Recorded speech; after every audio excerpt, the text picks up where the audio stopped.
একেবারে জোর আবদার করবো যে আপনারা রাখবেনই। আর আশেপাশে যারা আছে অন্ততপক্ষে এক একজন গার্ডিয়ান একজন করে ছাত্র কালেকশন করে দিবেন। আমাদের মাদ্রাসা অলরেডি আলহামদুলিল্লাহ বলবো যে আমাদের মুরব্বীরা আছেন, আমাদের মাদ্রাসার যদি কোনো ত্রুটি হয়ে থাকে, যে আমাদের গফুর হুজুর বলছেন আমি আছি মাদ্রাসাতে, আমরা একে অপরে আলোচনা করে আমরা এগিয়ে যাব। আর আমার সর্বক্ষণ এই মাদ্রাসার যারা মাথার ঘাম পায়ে ফেলে তাদের নিজের মূল্যবান সময়কে বাদ দিয়ে এই মাদ্রাসার জন্য যারা অত্যন্ত পরিশ্রম করছেন আর রয়েছে, এবং যারা মাদ্রাসার জন্য দান করতেছে, প্রবাসী ভাইরা দান করতেছে, এদের জন্য আমি জানাবো যে আমাদের মাদ্রাসার ভর্তি কার্যক্রম শুরু হবেন।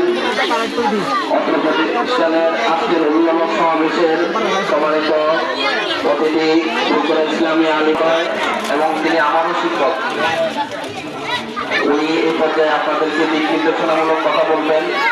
শেষ করেছে তাদের জন্য উপযোগী একটি প্রতিষ্ঠান ফুরফুরা ইসলামী আলিম মাদ্রাসাও, আপনারা সেই প্রতিষ্ঠান নিয়েও চিন্তা ভাবনা করতে পারেন।